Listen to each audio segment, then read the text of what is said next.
বিসমিল্লাহির রহমানির রহিম। আসসালামু আলাইকুম রহমতুল্লাহ। আসসালামু আলাইকুম রহমতুল্লাহ। আউযু বিল্লাহি মিনাশ শাইতানির রাজিম। বিসমিল্লাহির রহমানির রহিম।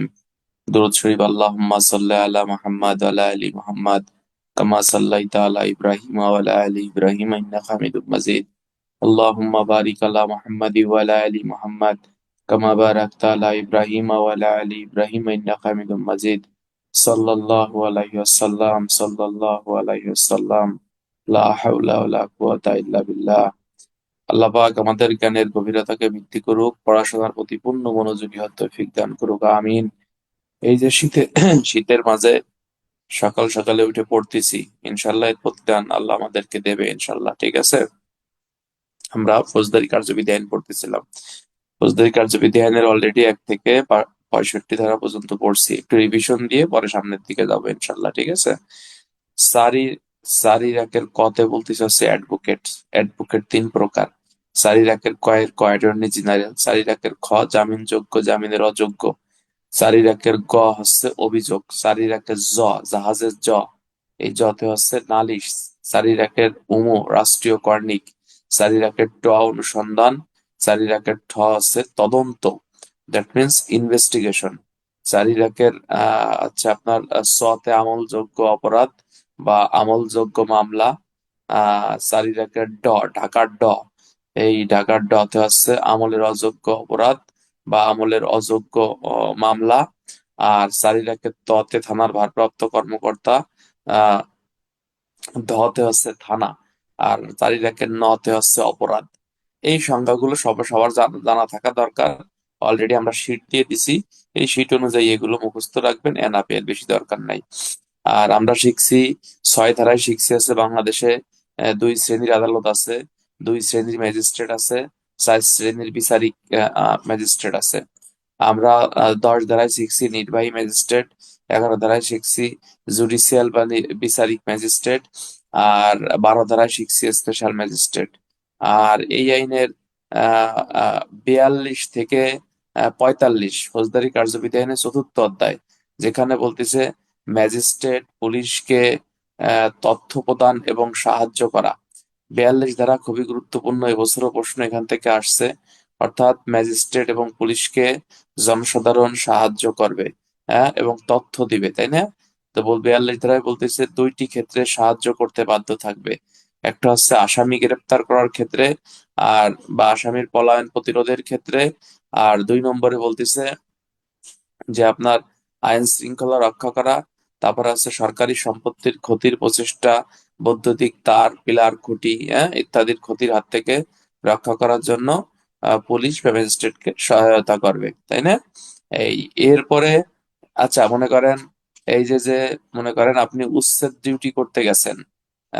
উচ্ছেদ ডিউটি করতে যাইয়ে ম্যাজিস্ট্রেট কতিপয় ব্যক্তির কাছে সাহায্য চাইলো, কতিপয় ব্যক্তি সহায়তা করলো না। তাহলে ওই ব্যক্তির অপরাধগুলো কি কি হবে বলেন তো?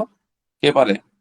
উচ্ছেদ ডিউটি একটা আইন শৃঙ্খলা ডিউটি না বন্ধুরা? হ্যাঁ, আইন শৃঙ্খলা ডিউটি। তাহলে এই উচ্ছেদ ডিউটিতে যদি জনসাধারণ সহায়তা না করে, সেই ক্ষেত্রে বলা হচ্ছে যে 42 ধারার বিধান জনসাধারণ লঙ্ঘন করছে। এই জন্য দণ্ডবিধির 187 ধারা মোতাবেক তাদের বিরুদ্ধে ব্যবস্থা আপনার গ্রহণ করা যাবে। 44 ধারায় বলতেছে যে কতিপয় অপরাধের সংবাদের সরবরাহ করে জনসাধারণ ম্যাজিস্ট্রেট পুলিশকে সহায়তা করবে, তবে উল্টো পাল্টা কোনো সংবাদ বলা যাবে না, নির্ভরযোগ্য সংবাদ বলতে হবে। উল্টো পাল্টা সংবাদ বললে সেটা কি অপরাধ হবে। এবং এই আপনি যে সংবাদটা পরিবেশন করতেছেন, এই সংবাদটার যথার্থতা প্রমাণ করার দায়িত্ব আছে আপনার উপরই বর্তাবে। অর্থাৎ আপনার সংবাদটি সঠিক, এটা আপনাকেই প্রমাণ করতে হবে। ক্লিয়ার? আর 45 ধারা খুবই গুরুত্বপূর্ণ। এই 45 ধারা থেকে প্রশ্ন এবছর আসতে পারে। সেখানে বলতেছে গ্রামের চেয়ারম্যান, মেম্বার, চৌকিদার, দফাদার, তারপরে জমির মালিক, জমির খাজনা আদায়কারী, তারপরে হচ্ছে আহ, আহ, এই সকল ব্যক্তিরা নিম্নলিখিত অপরাধের সংবাদ দিতে বাধ্য থাকবে। কাকে? ম্যাজিস্ট্রেট বা পুলিশ, যাকে আগে পাবে তাকেই দেবে। কি সংবাদ? গ্রাম এলাকার ঠগের সংবাদ, তারপর ফেরারি আসামির সংবাদ, কোনো আগন্তুকের সংবাদ, তারপরে হচ্ছে সন্দেহভাজন ব্যক্তির গ্রাম এলাকায় আগমন ঘটলে সেই সংবাদ, ডাকাতির সংবাদ, মারামারির সংবাদ, দাঙ্গার সংবাদ, তারপরে হচ্ছে আপনার এই যে অপমৃত্যুর সংবাদ। হ্যাঁ, এই মনে করো যে প্রশ্ন ভেবে আসতে পারে যে এই শ্রীপুর থানার শ্রীকোল গ্রামের, শ্রীকোল নামে একটা গ্রাম আছে মনে হয় এখানে, যাও আর কি, শ্রীকোল গ্রামের চেয়ারম্যান জব্বার আলী জানতে পারলেন রহিমের বাড়ির পিছনে অজ্ঞাতনামা একজন মৃত ব্যক্তির মস্তকবিহীন আপনার এই লাশ পড়ে আছে। এই সংবাদের এটা জানার পরে শ্রীকোল থানার থানার পুলিশ অফিসারের দায়িত্ব, মানে ওই শ্রীকোল গ্রামের ওই ইয়ার আরে কি কয় ওই চেয়ারম্যানের দায়িত্ব কি, এবং উক্ত সংবাদের পরিপ্রেক্ষিতে নিকটতম শ্রীপুর থানার দায়িত্ব লিপিবদ্ধ করো। প্রশ্ন আসতে পারে না ভাই? পারে কিনা?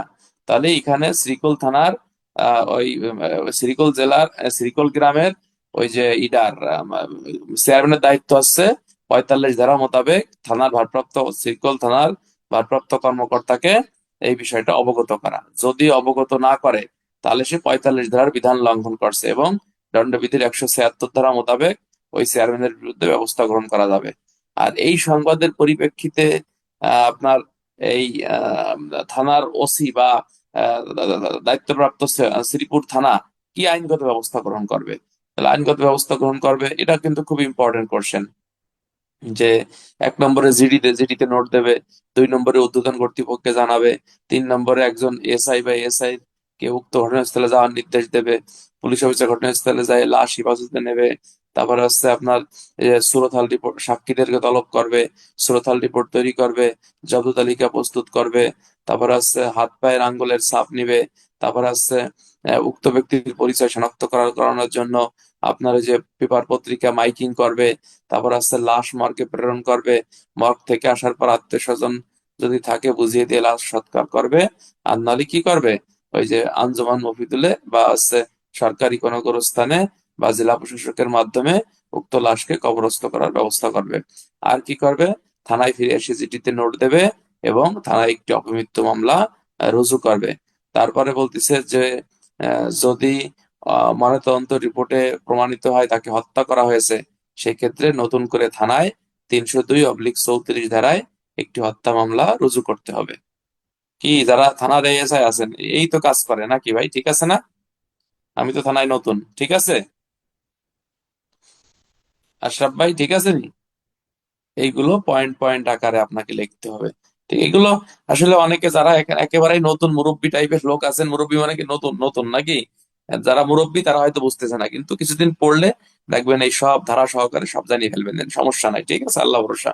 যাই হোক, এরপরে আপনাদেরকে আমি পড়াইছিলাম 46-এ গ্রেপ্তার, 47-এ অনুমতি নিয়ে তল্লাশি চালিয়ে গ্রেপ্তার, 48-এ অনুমতি না দিলে দরজা জানলা ভাঙিয়ে ভিতরে প্রবেশ করে গ্রেপ্তার, 49-এ দরজা জানলা ভাঙিয়ে আপনি বেরিয়ে আসতে পারবেন, 50-এ অতিরিক্ত বল প্রয়োগ করা যাবে না, 51-তে আটক ব্যক্তির দেহ তল্লাশি, 52-তে মহিলার দেহ তল্লাশি, 53-তে আপত্তিকর অস্ত্রশস্ত্র পাওয়া গেলে করণীয় ব্যবস্থা, 54-তে 9টি ক্ষেত্রে পুলিশ কর্তৃক বিনা পরোয়ানায় গ্রেপ্তার, 55-তে থানার ওসি কর্তৃক 3টি ক্ষেত্রে বিনা পরোয়ানায় গ্রেপ্তার, 56-তে অধস্তন অফিসার কর্তৃক গ্রেপ্তার, 57-তে নাম ঠিকানা জানার জন্য অধস্তব্য অপরাধে বিনা পরোয়ানায় গ্রেপ্তার, 58-তে এখতিয়ার বাহিরে পুলিশ অফিসার কর্তৃক বিনা পরোয়ানায় গ্রেপ্তার, 59 ধারায় জনসাধারণ কর্তৃক বিনা পরোয়ানায় গ্রেপ্তার 2টি ক্ষেত্রে, আর 60 ধারায় গ্রেপ্তার সম্পর্কে অবগত করতে হবে, 61 ধারায় আচ্ছা আপনার 24 ঘন্টার বেশি আটক রাখা যাবে না, 62 ধারায় আসামি গ্রেপ্তার করা হলে মেট্রোপলিটন এলাকায় চিফ মেট্রোপলিটন ম্যাজিস্ট্রেটকে, জেলা এলাকায় জেলা ম্যাজিস্ট্রেট বা মুখ্য বিচারিক ম্যাজিস্ট্রেটকে অবগত করতে হবে, 64 ধারায় ম্যাজিস্ট্রেটের সামনে কোনো ব্যক্তি অপরাধ করলে গ্রেপ্তারের নির্দেশ দিতে পারে, 65 ধারায় ম্যাজিস্ট্রেটের সামনে কোনো ব্যক্তি অপরাধ করলে গ্রেপ্তারের নির্দেশ এবং গ্রেপ্তারি পরোয়ানা ইস্যুও করতে পারে। ঠিক আছে ভাই? মনের ভিতরে শুধু জিদ তৈরি করতে হবে যে ইনশাল্লাহ আমরা পারবো, পারবো, এইটা মেইনটেন্স করেই লেখাপড়া করতে হবে। ঠিক আছে ইনশাল্লাহ। সুখে কখনো র্যাং লাগে না, র্যাং লাগাইতে গেলে কষ্ট করেই লাগাতে হয়। ঠিক আছে, আমি যে কথা বলি যে আপনার সামনে লেখাপড়া করছে, গুনগুন করে পড়ছেন বা কোনো টিচারের কাছে পড়ছে কেউ, র্যাঙ্ক হয়নি এমন নজির না, আল্লাহ তাকে র্যাঙ্ক দিয়েই দেয়। ঠিক আছে, হয়ে যাবে আল্লাহ ভরসা ইনশাল্লাহ। আজকে আমরা 66 থেকে সামনের দিকে যাব। 66 এবং 67 এই দুটো ধারা কিন্তু অত্যন্ত গুরুত্বপূর্ণ। গত 2 বছর এই ধারা থেকে প্রশ্ন আসতেছে না, সুতরাং আমাদের জন্য এবং কনস্টেবল ভাইদের জন্য এই দুটো ধারা গুরুত্বপূর্ণ। যে আসামি যদি পুলিশ হেফাজত থেকে পলায়ন করে, পুনরায় গ্রেপ্তারের পদ্ধতি ব্যাখ্যা করো। অথবা এরকম প্রশ্ন আসতে পারে যে এএসআই নাজমুল ক নামক একজন আসামিকে ধরে আনার সময় এই আসামি তার কাছ থেকে পালিয়ে গেল, কার কি অপরাধ এবং উক্ত আসামিকে পুনরায় হেফাজতে নেওয়ার জন্য আইনগত পদ্ধতি কি ব্যাখ্যা করো। মূলত 66 ধারায় বলতিছে আসামি পুলিশ হেফাজত থেকে পলায়ন করলে যার হেফাজত থেকে পলায়ন করেছে তাকে সে সমগ্র বাংলাদেশে তাকে অনুসরণ করে পুনরায় তাকে হেফাজতে নিতে পারবে, গ্রেপ্তার করতে পারবে। এটা হচ্ছে 66 ধারা। 67 ধারায় বলতিছে এই যে যে 66 ধারায় আপনি গ্রেপ্তার করবেন, এই গ্রেপ্তার করার করার ক্ষেত্রে আপনি কার্যবিধি 47, 48, 49 ধারার পদ্ধতি অনুসরণ করবেন। দ্যাট মিনস, মনে করেন নাজমুল ভাইয়ের কাছ থেকে আসামি পালিয়ে গেছে, এই পালিয়ে যাওয়া আসামি দৌড়ে যায় ঢুকছে, মনে করেন এই যে মুন্না ভাই, মুন্না মুন্না কি মুন্না জাহিদের বাসায় ঢুকছে। তাহলে তাহলে মুন্না নাজমুল ভাই তার বাসায় যাইয়ে, এই মুন্না জাহিদের বাসায় যাইয়ে কি করবে, অনুমতি নেবে যে ভাই আপনার বাসায় এই আসামিটা ঢুকছে, আমরা তাকে ধরতে চাই বা গ্রেপ্তার করতে চাই, আপনি আমাদেরকে সহায়তা করুন। সে যদি সহায়তা না করে, সেই ক্ষেত্রে দরজা জানালা ভাঙ্গিয়ে 48 ধারায় ঢুকে যাবে। তবে যদি কোনো মহিলা থাকে ঢুকতে পারবে না। আর যদি আপনার এই যে গ্রেপ্তার করে বেরিয়ে আসতে বাধাপ্রাপ্ত হয়, 49 ধারায় দরজা জানালা ভাঙ্গিয়েও আবার বেরিয়ে আসতে পারবে, সমস্যা নাই। তবে 50 ধারায় অতিরিক্ত বল প্রয়োগ করা যাবে না। যাই হোক, এই পদ্ধতি অনুসরণ করে এখান থেকে কি কি এমসিকিউ আসতে পারে বন্ধুরা? আসতে পারে যে পুলিশ হেফাজত থেকে আসামি পলায়ন করলে পুনরায় গ্রেপ্তারের পদ্ধতি কার্যবিধির কোন ধারায় বর্ণনা করছে? 66, 67, তারপরে 46, 47, তারপরে 41, 42। কি দেবেন? 66, 67 ধারায় বর্ণনা করছে। কে গ্রেপ্তার করবে? যার হেফাজত থেকে পলায়ন করছে সেই ব্যক্তি গ্রেপ্তার করতে পারবে। কোথা থেকে গ্রেপ্তার করতে পারবে? সমগ্র বাংলাদেশ থেকে গ্রেপ্তার করতে হবে। যেখানে মনে করেন ঢাকার থেকে আসামি পলাইছে, পলাই এখন কুড়িগ্রামে চলে গেছে, তাহলে কুড়িগ্রামেও হানা দিয়েও আপনি তাকে ধরতে পারবেন। ঠিক আছে কিনা? তো নর্মালি এই প্রশ্নটা এখান থেকে আসে যে পুলিশ হেফাজত থেকে আসামি পলায়ন করলে পুনরায় হেফাজতে নেওয়ার পদ্ধতি ব্যাখ্যা করো। কি লিখবেন তাহলে প্রশ্ন? 1 নম্বরে লিখবেন যে বাংলাদেশ পুলিশ বাহিনী একটি আইন শৃঙ্খলা রক্ষাকারী বাহিনী। পুলিশ হেফাজত থেকে আসামি পলায়ন করলে পুলিশের দায়িত্ব কর্তব্যের চরম অবহেলার শামিল। তাই পুলিশ অফিসারকে কি সঠিকভাবে আসামি হেফাজতে নিয়ে তাকে আদালতে বা থানায় আনা দায়িত্ব এবং কর্তব্য। পুলিশ হেফাজত থেকে আসামি পলায়ন করলে পুলিশের দায়িত্ব কর্তব্য কি হয়? প্রশ্নবিদ্ধ হয়। প্রশ্নের আলোকে পুলিশ হেফাজত থেকে আসামি পলায়ন করলে নিম্নলিখিত আইনগত পদক্ষেপ আমি গ্রহণ করব, বা এএসআই বা এসআই হিসেবে আমি গ্রহণ করব, বা পুলিশ হিসেবে আমার দায়িত্ব হচ্ছে এটা। 1 নম্বরে, পুলিশ হেফাজত থেকে আসামি পলায়নের সংবাদটি জিডিতে নোট দেব। কার্যবিধি 154, 55, পুলিশ আইনের 44, পিআরবি 377। 2 নম্বরে, উক্ত সংবাদটি ঊর্ধ্বতন কর্তৃপক্ষকে অবগত করব। কার্যবিধি 150, পুলিশ আইনের 23, পিআরবি 120। 3 নম্বরে, কার্যবিধি আইনের 66 ধারা মোতাবেক আহ, পুলিশ হেফাজত থেকে আসামি পলায়ন করলে আসামিকে অনুসরণ করে বাংলাদেশের যে কোনো স্থান থেকে পুনরায় তাকে হেফাজতে নেব। ঠিক আছে কিনা? 66 ধারা দেবেন। তারপরে 4 নম্বর পয়েন্টে দেবেন 67 ধারা মোতাবেক পুলিশ হেফাজত থেকে আসামি পলায়ন করলে 66 ধারার গ্রেপ্তার করার ক্ষেত্রে 47, 48, 49 ধারার পদ্ধতি অনুসরণ করব। নিচে ধারা দেবেন 67, 47, 48, 49 ধারা। এরপরে দেবেন 5 নম্বর পয়েন্ট দেবেন ফৌজদারি কার্যবিধি আইনের 42 ধারা মোতাবেক আপনার এই জনসাধারণের সাহায্য নিয়ে তাকে গ্রেপ্তার করবো, কার্যবিধি 42। 6 নম্বরে পয়েন্ট দেবেন উক্ত আসামিকে ধরার জন্য পিআরবি 220 বিধি মোতাবেক হইচই বিজ্ঞপ্তি ইস্যু করব। ঠিক আছে কিনা? আর 8 নম্বরে পয়েন্ট দেবেন উক্ত আসামি গ্রেপ্তার করার পর ফৌজদারি কার্যবিধি আইনের 51, 52, 53 ধারা মোতাবেক না, 343 দেওয়া যাবে না, 343 দেওয়া যাবে না, পিআরবি দেওয়া যাবে না। ওটা তো সন্দেহভাজন ব্যক্তি গেলে ওটা দরকার নাই। হ্যাঁ, এ রুল ইস্যু করা যায়, এ রুল ইস্যু করা, বি রুল না, এ রুল ইস্যু করা যায়। হ্যাঁ, অনুসন্ধান অনুসন্ধান স্লিপ দেয়া যায়। 389 দিয়ে অনুসন্ধান স্লিপ, ফৌজদারি মামলার অনুসন্ধান স্লিপ দেওয়া যায়। হ্যাঁ। এরপরে আপনি এই যে 51, 52, 53-তে আপনি দেহ তল্লাশি করবেন। তারপরে কি করবেন? তারপরে হচ্ছে যে আসামি পুলিশ হেফাজত থেকে পলায়ন করছে ওই আসামির বিরুদ্ধে দণ্ডবিধির 224 ধারা মোতাবেক পুলিশ বাদী হয়ে একটি মামলা রুজু করতে হবে। ঠিক আছে? এরপরে কি করবেন? যদি প্রশ্ন আসে যে পুলিশের অপরাধ কি এবং আসামির অপরাধ কি, তাহলে তোমরা একটু মনে রাখবা যে পুলিশের হেফাজত থেকে আসামি পলায়ন করলে, পুলিশের যদি দায়িত্ব কর্তব্য অবহেলা হয়, পুলিশ যদি ঘুমায়, তাহলে পুলিশ কত দণ্ডবিধির 223-এ পুলিশ অপরাধী। তাছাড়াও পুলিশ আইনের 729, 857, 880 বিধি মোতাবেক ব্যবস্থা গ্রহণ করা যাবে। আর একটা বলতেছে যে ওই আসামির অপরাধ কি? আসামির অপরাধ হচ্ছে 224, অর্থাৎ এগুলো আমরা যখন দণ্ডবিধি পড়াবানি তখন আবার কবানি। ঠিক আছে? এই যারা নতুন, আপনাদের কাছে কি অনেক কঠিন মনে হচ্ছে বিষয়গুলো? মানে আমি তো একবারে শুধু ওই যে অন্যান্য টিচাররা, আমি যতটুকু জানি বেশিরভাগ কি করে ওই যে কার্যবিধি পড়ার সাথে শুধু কার্যবিধির কথাই বলে, কিন্তু মেইন তো তোমাকে জানতে হবে প্রশ্ন আসবে কিভাবে, নাকি নাজমুল ভাই?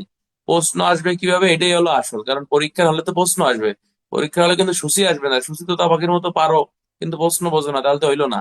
সুতরাং আমি সবগুলোই বিষয়গুলো আমি আলোচনা করার চেষ্টা করছি ইনশাল্লাহ। ঠিক আছে? আচ্ছা, তাহলে এখানে আপনার ওই যে যে ব্যক্তি পলাইছে আসামি, সে আছে দণ্ডবিধি 224 ধারা মোতাবেক আপনার এই অপরাধ করছে বলে গণ্য হবে। হ্যাঁ, এরকম প্রশ্ন আসবে 10 মার্কের, 5 মার্কের। আপনাকে এভাবেই লিখতে হবে, 5-7টা পয়েন্ট এভাবে অ্যান্সার করতে হবে। ঠিক আছে? সবাই পড়েন লা হাওলা ওয়ালা কুওয়াতা ইল্লা বিল্লাহিল আলিয়্যিল আযীম। যাদের র্যাঙ্কটা পাওয়ার ইচ্ছা আছে, ঠিক আছে, এই একটা বছর একটু ভালো করে পড়তে পড়তে আমাদের, আমারও র্যাঙ্ক পাওয়ার ইচ্ছা। সুতরাং আমিও চাই আমিও একটু যেন ভালো করে পড়ি। হ্যাঁ, আমার স্টুডেন্ট যে কয়জন হোক কোনো সমস্যা নাই, যারা আমাকে ভালোবাসবে তারা আমার কাছে এমনি থেকেই পড়বে, আর যে পড়বে না কোনো সমস্যা নাই। মোটামুটি আলহামদুলিল্লাহ অনেকই পড়াইছি 3 বছর, তাই না? তো সব সময় যে একরকম পড়াতে হবে এরকম কোনো কথা না। আমাকে যার ভালো লাগবে সে আমার কাছে এমনি থেকেই পড়বে। আমি যখন পড়াই, যে টাইমে পড়াই বা যেভাবে পড়াই না কেন, সে আমার কাছেই পড়বে, অন্য কোথাও সে যাবে না, এটাই নিয়ম। যাক আলহামদুলিল্লাহ। তো আমরা এই ধরনের প্রশ্ন এভাবে আসলে এভাবে লেখার চেষ্টা করব। এখন চলে যাব আমরা ফৌজদারি কার্যবিধি আইনের কোন অধ্যায়? হ্যাঁ, এটা হচ্ছে, আপনাকে বলা হচ্ছে যে ফৌজদারি কার্যবিধি আইনের আপনার এই 68 থেকে কত, ফৌজদারি কার্যবিধি আইনের এই 68 থেকে আপনাকে বলা হচ্ছে যে আপনার এই কত, আহ, আহ, 90, আহ, 90 না কত, 93 ক পর্যন্ত আপনাকে আলোচনা করছে এই যে ইয়া সম্পর্কে, এই আসামিকে আদালতে হাজির সংক্রান্ত বা পরোয়ানা সংক্রান্ত বিধিবিধান সম্পর্কে আপনাকে এখানে আলোচনা করছে। এই অংশটাও কিন্তু অত্যন্ত গুরুত্বপূর্ণ। আমরা একটু বুঝে শুনে পড়ার চেষ্টা করব এবং এখান থেকে কি কি টাইপের প্রশ্ন আসতে পারে সেটাও আমরা জানবো। এটা হচ্ছে আদালতে হাজির করিবার ওয়ারেন্ট সম্পর্কিত বিধান। এইটা কিন্তু আমাদের কাজ আছে, অর্থাৎ আমরা যে পুলিশের চাকরি করি, এই আদালতে হাজির সংক্রান্ত বিধানে আমাদের কাজ আছে। আদালতে হাজির সংক্রান্তে নিচের কোনটি ইস্যু করা হয় বলেন তো? সমন ইস্যু করা হয়, গ্রেপ্তারি পরোয়ানা ইস্যু করা হয়, হুলিয়া ইস্যু করা হয়, তারপরে কোরকি পরোয়ানা ইস্যু করা হয়, উপরের সবগুলো। সঠিক অ্যান্সার আছে উপরের সবগুলো। অর্থাৎ একজন ব্যক্তিকে আদালতে হাজির করার জন্য নিম্নলিখিত বিষয়গুলো আদালত থেকে নির্দেশনা ইস্যু করে, তাই না? মানে প্রদান করে। একটা হচ্ছে হুলিয়া, কোরক, আর একটা বলতেছে যে আপনার এই যে সমন, এরপর হচ্ছে ক্রোকি পরোয়ানা। তো এই সংক্রান্তে আমরা বিষয় পড়বো। আর এই সংক্রান্ত স্টেপ গ্রহণ করার পরেও যদি আসামি আদালতে হাজির না হয়, তখন আসামির অনুপস্থিতিতে কি করা যাবে? আপনার এই বিচার কার্যক্রম আপনার সম্পূর্ণ করা যাবে। দেখা যাচ্ছে, তাই না? সম্পূর্ণ করা যাবে। তাহলে আশা করি আপনারা বুঝতে পারছেন। তাহলে আমরা প্রথমেই যেটা চলে যাব সেটা বলতেছে যে সমন সংক্রান্ত বিষয় চলে যাব। যদিও সমন একেবারে অন্টুর লেভেলের লেখাপড়া, অর্থাৎ পুলিশের চাকরি করলে সমন কাকে বলে এটা আপনাকে জানতে হবে। যদি না জানেন তাহলে পরীক্ষা দেওয়ার দরকার নাই। সমন খুবই নর্মাল একটা বিষয়, তাই না? এবং যদিও নর্মাল বিষয়, বাট পরীক্ষায় কিন্তু এটা আসে। সমন, সমন ফৌজদারি কার্যবিধি আইনের 68, কত জোরে বলেন কত? 68। পিআরবি কত? পিআরবি সম্ভবত হচ্ছে 468। পিআরবি 468 না, ঠিক আছে না কি ভুলে গেছি? সমন 68 সিআরপিসি, আর পিআরবি হচ্ছে, না 472 হচ্ছে ভুলিয়া ভাই। ও সরি, 471 সমন হচ্ছে 471-এর ঘ। হ্যাঁ, আমার ভুল হয়ে গেছে। ওই সেই ইসির মতো এক সময় একটা ফেসবুকে আলোড়ন হয়েছিল না, আমার ভুল হয়ে গেছে ক্ষমা করে দিন, এই যে চুরি করতে যাইয়া কি জানো ওই যে উত্তরবঙ্গের একটা ঘটনা, যা ওটা পরে সময় নষ্ট না করি। তাহলে 471 হচ্ছে সমন। তাহলে সমন শব্দের ইংরেজি প্রতিশব্দ কি ভাই? সমন শব্দের ইংরেজি প্রতিশব্দ হচ্ছে SUMMONS। আমি কিন্তু আপনাদেরকে ওই যে একটা শিট দিছি, পাইছেন এটা, যে প্রতিটা জিনিসের ইংরেজি কি হবে, এই ইংরেজি গুলো নিজ দায়িত্বে মুখস্থ করতে হবে ভাই। আলহামদুলিল্লাহ আমার মুখস্থ, সুতরাং আপনাকেও মুখস্থ করতে হবে। আপনি প্রতিটা জিনিসের তো যখন ইংরেজি লিখবেন, সব মুখস্থ করার দরকার নাই, ওখানে আমি বেশি করে লিখে দিছি, কিন্তু যেগুলো ইম্পর্টেন্ট ওগুলো আমরা পরে দাগাই দেবো বা করবো, আপাতত নিজ দায়িত্বে এগুলো একটু দেখবেন। তাহলে সমন কাকে বলে? সমন হচ্ছে কোনো ব্যক্তিকে আদালতে হাজির করার জন্য। কোনো ব্যক্তি মানে কি? সে আসামি হতে পারে বা এমনি যে কোনো ব্যক্তি হতে পারে। নর্মালি আসামিকে আদালতে হাজির করার জন্য গ্রেপ্তারি পরোয়ানা ইস্যু করা হয়, কিন্তু যে কোনো ব্যক্তিকে আদালতে হাজির করার জন্য হচ্ছে সমন দেয়া হয়। ক্লিয়ার? ঠিক আছে কিনা? তাহলে আমরা কি শিখলাম? যে কোনো ব্যক্তিকে আদালতে হাজির করার জন্য আপনার আদালত কর্তৃক স্বাক্ষরিত সিলমোহর যুক্ত যে 2 কপি পরোয়ানা ইস্যু, লিখিত পরোয়ানা ইস্যু করা হয়, তাকে হচ্ছে সমন বলা হয়ে থাকে। তাহলে এখান থেকে এমসিকিউ আসতে পারে, সমন শব্দের ইংরেজি প্রতিশব্দ কি? সমন্স। সমন কে ইস্যু করে? আদালত ইস্যু করে। খালি শোনেন ভাই, এমসিকিউ ইনশাল্লাহ কেউ ফেল করবেন না, ঠিক আছে? আহ তারপরে বলতেছে সমন আপনার কোথা থেকে ইস্যু হয়? আদালত থেকে ইস্যু হয়। সমন মৌখিক নাকি লিখিত হয়? সমন অবশ্যই লিখিতভাবে ইস্যু করা হয়। সমন কয় কপিতে ইস্যু করা হয়? 2 কপিতে ইস্যু করা হয়। কার প্রতি ইস্যু করা হয়? যে কোনো ব্যক্তির প্রতি সমন ইস্যু করা হয়ে থাকে। কে ইস্যু করে? আদালত ইস্যু করে। সমনে কি লেখা থাকে? যে ব্যক্তিকে হাজির হতে হবে ওই ব্যক্তির নাম ঠিকানা লেখা থাকে। আর কি লেখা থাকে? সময় লেখা থাকে, অর্থাৎ কোন সময়ে হাজির হবে। আর কি লেখা থাকে? আদালতের নাম লেখা থাকে। সমনে কার স্বাক্ষর থাকে? আদালতের প্রিজাইডিং অফিসার বা আদালত কর্তৃক ক্ষমতাপ্রাপ্ত ব্যক্তির স্বাক্ষর থাকে। বুঝতে পারছেন? এখন এখানে আরো কিছু বিষয় আমরা অ্যাড করব এবং একটু ভালো করে জানার চেষ্টা করব। মনে করো সমন, সমনের বৈশিষ্ট্য কি? প্রশ্ন আসতে পারে না ভাই? তাহলে সমনের বৈশিষ্ট্য, 1 নম্বর বৈশিষ্ট্য হচ্ছে সমন লিখিত হবে।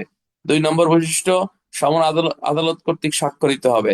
3 নম্বর বৈশিষ্ট্য, সমনে আদিষ্ট ব্যক্তির নাম ঠিকানা পূর্ণাঙ্গভাবে উল্লেখ থাকবে।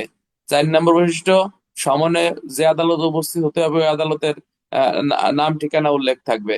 5 নম্বর বৈশিষ্ট্য, সমন কি? সমন হচ্ছে আপনার 2 কপিতে আদালত থেকে মানে প্রেরিত হতে হবে। এই হলো সমনের 5টা বৈশিষ্ট্য। এখন কথা হচ্ছে এই সমন সংক্রান্তে কে জারি করতে পারে সমন, ঠিক আছে কিনা? সমন আপনার জারি করবে সরকারি কর্মচারী, পুলিশ অফিসার, আদালতের কর্মচারী, এরাই সমন জারি করতে পারবে। কিন্তু কোনো পাবলিক সে কিন্তু সমন জারি করতে পারবে না। দ্যাট মিনস কোন জনসাধারণ সমন জারি করতে পারবে না। তাহলে এমসিকিউ আসে, নিচের কে সমন জারি করতে পারে না? জনসাধারণ বা আমজনতা, পাবলিক, সে কিন্তু সমন জারি করতে পারে নয়াকারে না। কে জারি করতে পারে? পুলিশ পারে, সরকারি কর্মচারী পারে, আদালতের কর্মচারী পারে, ঠিক আছে কিনা? এরাই হচ্ছে সমন জারি করবে। এখন এই সমন জারি সংক্রান্তে কি আছে? দণ্ডবিধির কিছু ধারা রিলেটেড আছে, এটা আমরা একটু বলি। দণ্ডবিধি যখন কবানি, কবানি মানে বলবানি নাকি? এই শোনেন, এই যে মাগুরা, নড়াইল, তারপরে আমাদের গোপালগঞ্জের ভাষা অনেকটা একই, বুঝলেন নাই? আমার বাসার একটা ছেলে, আমার ছেলের বয়সী, আমি যদি জিজ্ঞেস করছি কি দিয়ে ভাত খাইছিস তুই? খাইছিলাম জল দিয়ে বা ভাত খাইছিলাম, মাছ দিয়ে রাঁধছিল। হ্যাঁ, এই এইভাবে কথা কয়, মানে আমাকে এলাকার মতোই অনেকটা কথা বলে, খাইছিলাম জল দিয়ে, মা ভাত কটা রাঁধছিল মাছ দিয়ে, তাই দিয়ে খালাম। বুঝতে পারছেন? তাহলে এখন আমরা যেটা বলবো যে ওই সমন সংশ্লিষ্ট দণ্ডবিধির ধারাগুলো কি আছে?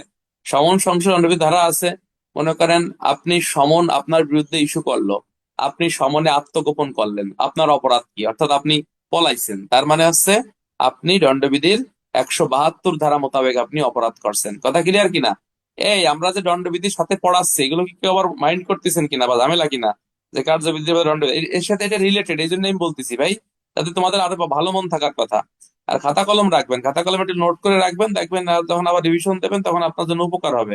এই 1 বছর খাতা কলম লেখা শুরু, আমি কিন্তু অলরেডি লেখা শুরু করছি। ভালো রেজাল্ট করতে গেলে আপনাকেও লেখা শুরু করতে হবে। তাহলে সমনে যদি কোনো ব্যক্তি আত্মগোপন করে 172 ধারায় অপরাধী। ক্লিয়ার? এরপরে বলতিছে যে আপনার সমনের কপি যদি কোনো ব্যক্তি ছিঁড়ে ফেলায় বা তুলে ফেলায়, কয় ধারায় অপরাধী ভাই? মনে করো যে আমরা সামনে পড়বো যে সমনের আদিষ্ট ব্যক্তিকে যদি না পাওয়া যায়, সমন কিন্তু সাক্ষীদের উপস্থিতি লটকায় দিতে হয়। এখন লটকায় দেশে ভালো কথা, কিন্তু এই সমনের কপি আপনি ছিঁড়িয়ে লাইছেন, বাড়ি এসে দেখছেন সমনটা না দেশে, আপনি ছিঁড়িয়ে ফেলাইছেন, টাইনি তুলিয়ে ফেলাইছেন, আপনি কয় ধারা অপরাধী? তাহলে এখানে বলতেছে যে আপনি 73 ধারা মোতাবেক, 173 ধারা মোতাবেক আপনি অপরাধ করছেন বলেই গণ্য হবে। আর এইখানে একটা জিনিস ভুল করে ফেলায় অনেকে, যে সরকারি কর্মচারী কর্তৃক যেটা যে দলিল আদালতে যিনি উপস্থাপন করতে বাধ্য মামলার বিচার কার্যে সাক্ষ্য হিসেবে ব্যবহৃত হয়, এমন দলিল যদি কোনো ব্যক্তি সরকারি কর্মচারী ছিঁড়ে ফেলে, তাহলে তার অপরাধ কয় ধারা? হ্যাঁ, যেমন আপনি এফআইআর এর কপি ছিঁড়ে ফেললেন, তারপরে সিডির কপি ছিঁড়ে ফেললেন, মামলার ডকেট ছিঁড়ে ফেললেন, হ্যাঁ, জব্দ তালিকার কপি ছিঁড়ে ফেললেন, তখন হচ্ছে আপনি দণ্ডবিধির 204 ধারা মোতাবেক আপনি অপরাধ করছেন বলেই গণ্য হবে। ঠিক আছে? দণ্ডবিধির 204 ধারা মোতাবেক আপনি অপরাধ করছেন বলেই গণ্য হবে। এই 1 বছর একটু কম করে ঘুমাবেন, পরীক্ষার টাইম দেখবেন দেখতে দেখতেই চলে আসে। ঠিক আছে? একটু কম করে ঘুমান, আল্লাহ পাক ইনশাল্লাহ ভালো কিছুই করতে পারবেন। আমি সর্বোচ্চ চেষ্টা করব। আমি তো গত কয়েক বছর ধরে পড়াচ্ছি, এটা আপনারা জানেন। তারপরেও যেহেতু এবছর আমার নিজের পরীক্ষা, আপনার থেকে আমার গরজ আরো বেশি। ঠিক আছে কিনা? আপনার যতটুকু গরজ তার থেকে আমার আরো 10 ডবল গরজ বেশি পড়াশোনার। সুতরাং আপনাকেও পড়তে হবে আমার সাথে। তাহলে কি বলতেছি, ইনশাল্লাহ।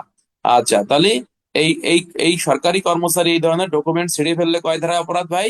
ওই যে 204 ধারা মোতাবেক সে অপরাধ করছে বলতো। কোন আইনের?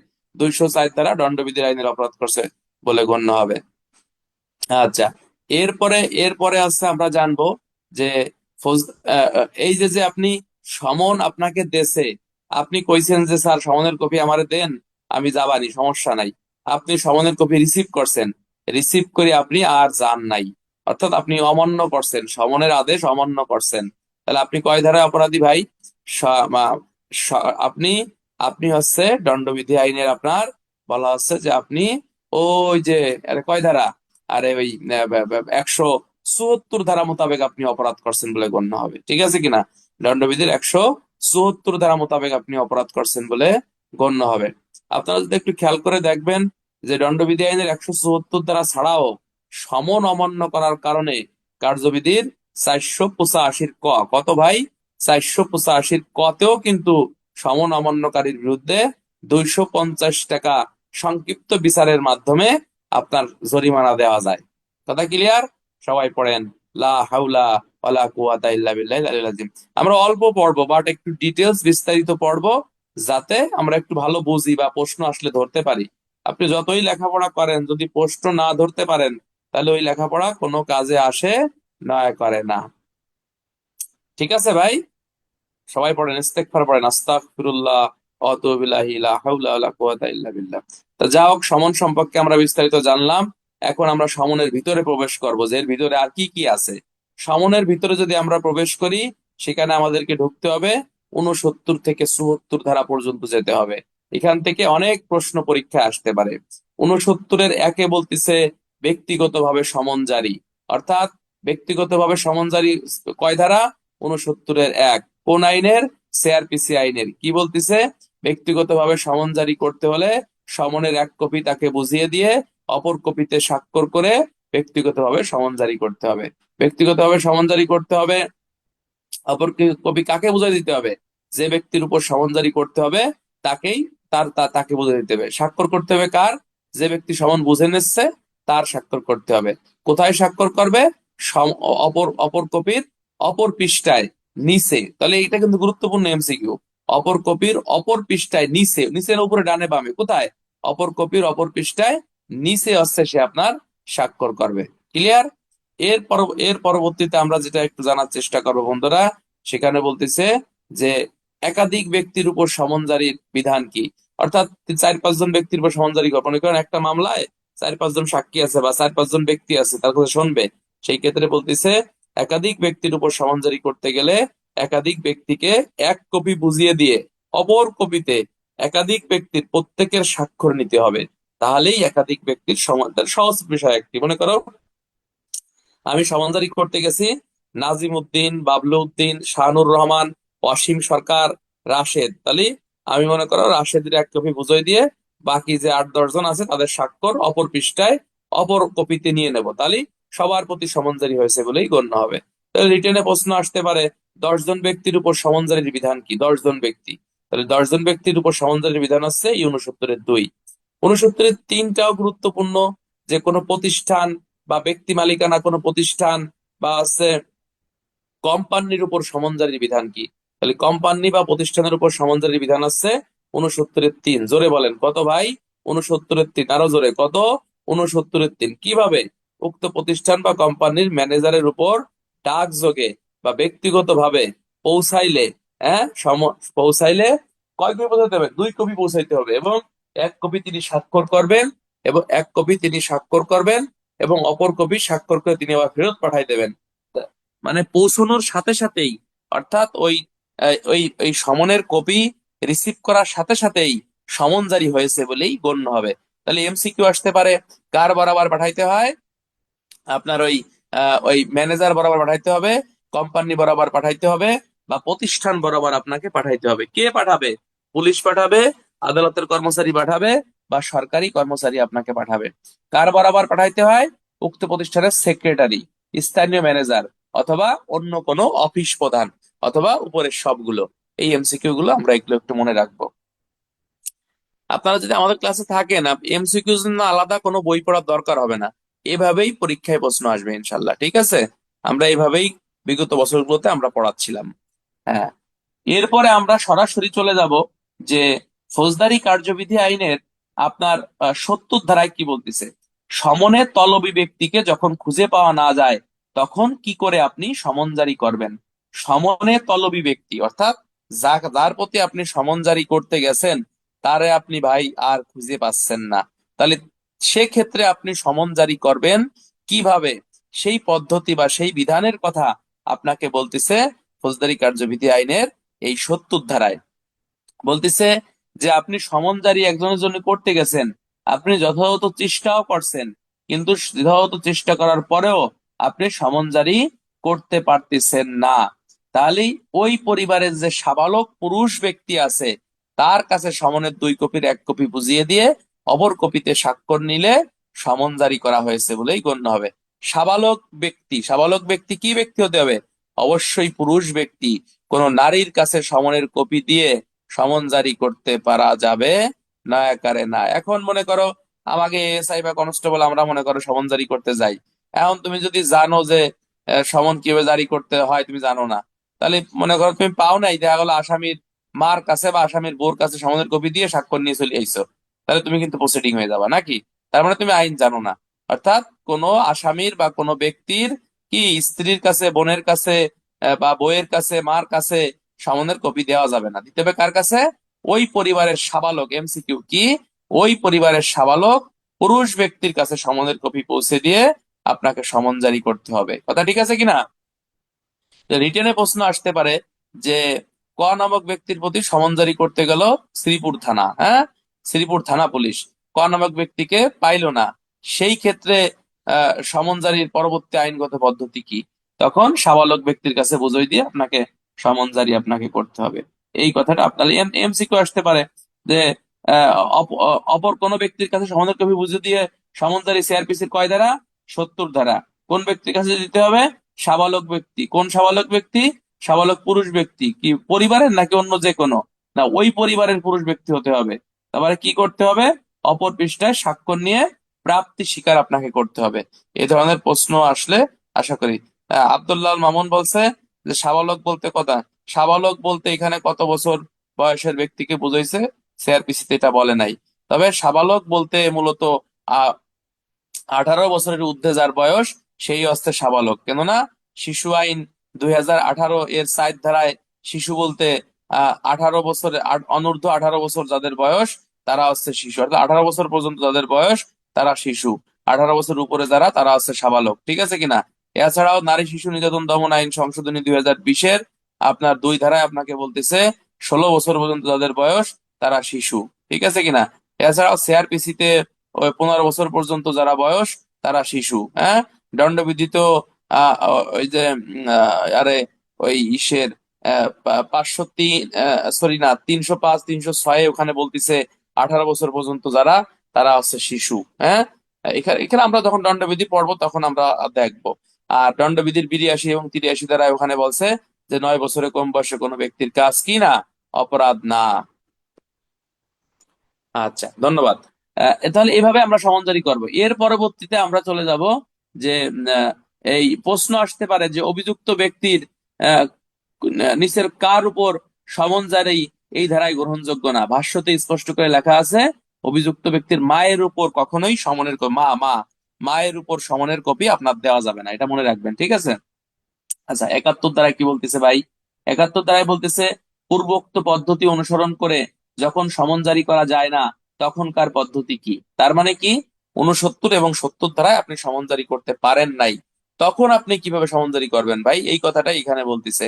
অর্থাৎ আপনি সমন জারি করতে গেছেন, তারে খুঁজে পান নাই, অথবা যে ব্যক্তির উপর সমন জারি করতে গেছেন তার কি নাই, তার বাড়িতে কোনো পুরুষ ব্যক্তিও আপনি পাচ্ছেন না, তখন কিভাবে সমন জারি করবেন সেই পদ্ধতি আপনাকে বলতেছে এই 71 ধারায় আপনাকে বলতেছে যে যথাযথ চেষ্টা করার পরেও, হ্যাঁ, 69 এবং 70 ধারার পদ্ধতি অনুসরণ করে যদি সমন জারি করতে আপনি ব্যর্থ হন, তাহলে যে ব্যক্তির উপর সমন জারি করতে গেছেন ওই ব্যক্তি যে স্থানে বসবাস করে, হ্যাঁ, সেই স্থানে সাক্ষীদের উপস্থিতিতে প্রকাশ্যভাবে সমনের 2 কপির 1 কপি লটকাই দিবেন এবং অপর কপিতে সাক্ষীদের স্বাক্ষর নিবেন। সেক্ষেত্রে যথাযথ সমন জারি করা হয়েছে বলেই গণ্য হবে। তাহলে এমসিকিউ, সমন কি করতে হবে? প্রকাশ্য লটকাই দিতে হবে। কয় কপি? 1 কপি। কাদের উপস্থিতিতে? সাক্ষীদের উপস্থিতিতে।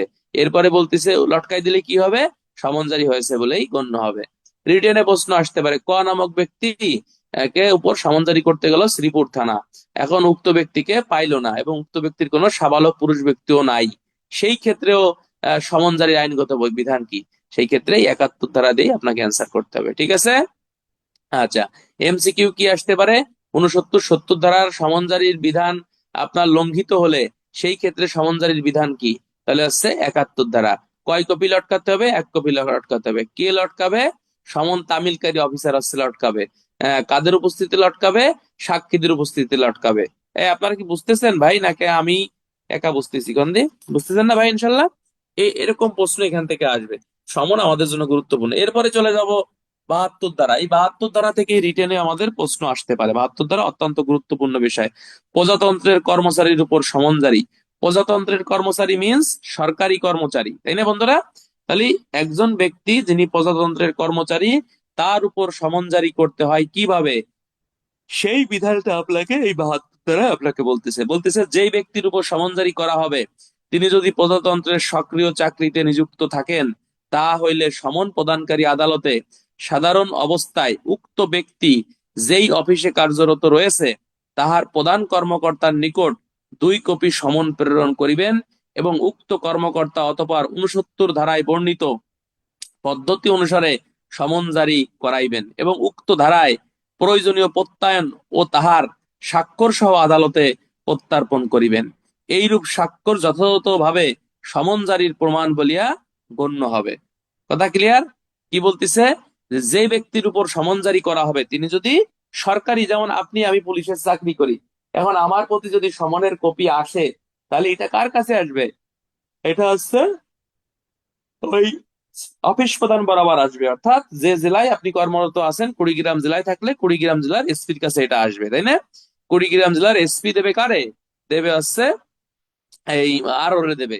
আরো আপনারা ডাকিয়ে নিয়ে 1 কপিতে স্বাক্ষর নেবে, আর 1 কপি আপনারা বুঝাই দেবে এবং আপনার বলবে আগামীকাল এই তারিখে আপনার অমুক আদালতে অমুক জায়গায় সাক্ষী আছে। এই হলো সমনজারির বিধান। প্রশ্ন তো এভাবে আসবে না, প্রশ্ন আসবে না এভাবে যে ক নামক একজন ব্যক্তি ছুটিতে বাড়িতে যে মারামারি করছে, যিনি একজন সরকারি কর্মচারী, হ্যাঁ, উক্ত সরকারি কর্মচারীকে আদালতে হাজির সংক্রান্তে সমনজারির বিধান লেখো। তখন এই 72 ধারা দিয়ে অ্যান্সার করবেন। আর এই সিআরপিসির এই প্রত্যেকটা ধারার সাথে পিআরবি 471 আপনার যাবে, পিআরবি 471 আপনার যাবে, 471 আপনারা ইউজ করবেন। এই ক্লাস কি আলহামদুলিল্লাহ ভালো লাগতেছে নাকি ভাই? বুঝতেছেন তো আপনারা? আইনের বিষয় কোনোদিন একবারেই হাফেজ হয়ে যাওয়া সম্ভব না, এটা অল্প অল্প করে আমরা পড়বো, অনেক সময় আছে। আবার অনেক সময় নাই। কেন নাই? কেননা time and tide wait for none, সময় স্রোত কারোর জন্য অপেক্ষা করে না। দেখবেন ফুস করেই আবার ফেসবুকে চলে আসবে না, এই তো অক্টোবর মাসের 5 তারিখে এমসিকিউ। সময় দ্রুত চলে যায়, বুঝছেন? সময় খুবই দ্রুত চলে যায়, সুতরাং এটা আমাকে আমাদের নিয়ে ভালো করে লেখাপড়া করতে হবে। আচ্ছা, ধন্যবাদ। এরপরে আমরা আরেকটা জিনিস জানার চেষ্টা করবো বন্ধুরা, যে রেলওয়ে এলাকায় কোনো ব্যক্তিকে সমন জারি করতে গেলে রেল সমনের কপি কার কাছে পাঠাইতে হয়? তাহলে সমনের কপি আপনাকে পাঠাইতে হবে হচ্ছে রেলওয়ের যিনি পুলিশ সুপার মহোদয় আছেন, এই রেলওয়ের পুলিশ সুপার মহোদয়ের কাছে এই সমনের কপি হচ্ছে আপনাকে পাঠাইতে হবে। কে পাঠাবে? অর্থাৎ যিনি এটা তামিল করতে চাচ্ছেন তাকেই বেসিক্যালি হচ্ছে আপনার এটা পাঠাইতে হবে। আশা করি আমার কথা মনে হয় ইনশাল্লাহ এটা বুঝে ফেলছেন। আচ্ছা, এরপরে এরপরে হচ্ছে আমরা আর একটা জিনিস জানার চেষ্টা করব, সেটা হচ্ছে এই 73 ধারা। 73 ধারা বলতেছে এখতিয়ারের বাইরে আপনি সমন জারি করবেন কিভাবে। এখতিয়ার বাইরে মানে স্থানীয় এলাকার বাইরে সমন জারি। মনে করেন মনে করেন অসীমের বাড়ি হচ্ছে এই মাগুরা জেলার শ্রীপুর থানায়। সে মনে করো একটা অপরাধ করছে অথবা সে একটা ঘটনা ঘটাইছে। এখন এই এই অসীম মাগুরা জেলা শ্রীপুর থানায় এখন থাকে না। তাহলে সে থাকে কোথায়? সে থাকে মনে করো যে মানিকগঞ্জ জেলার মানিকগঞ্জ সদরে সে থাকে। তাহলে এই মানিকগঞ্জ সদরে অসীমের বিরুদ্ধে কিভাবে সমন জারি করা যাবে, সেই বিধানটা হচ্ছে আপনার এই 73 ধারায় বলতেছে।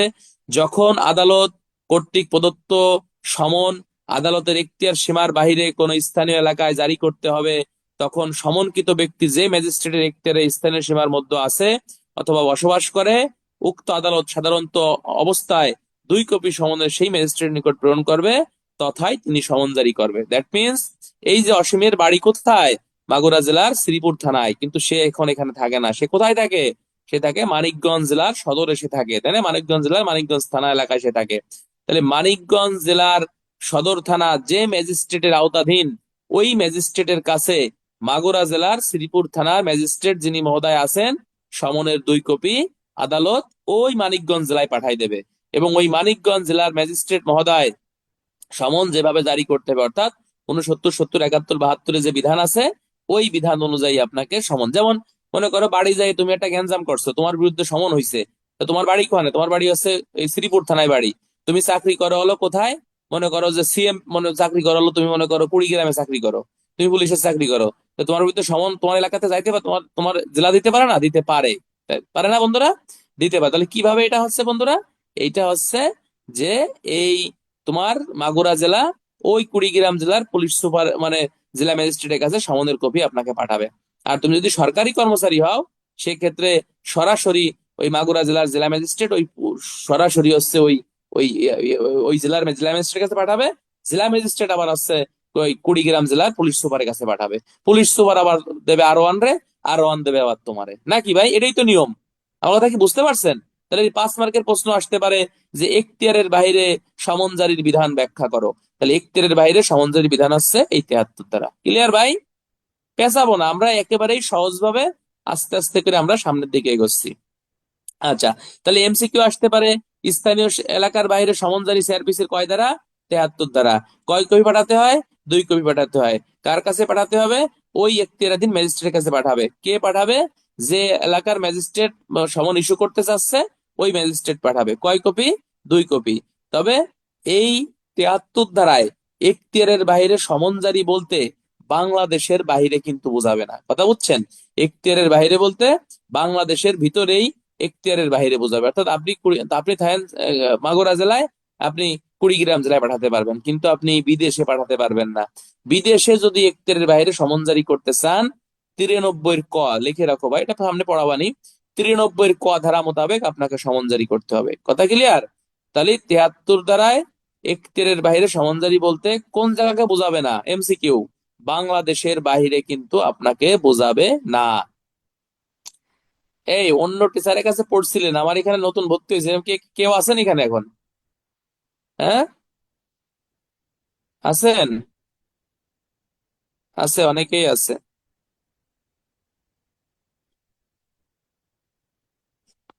নাই এরকম নাই?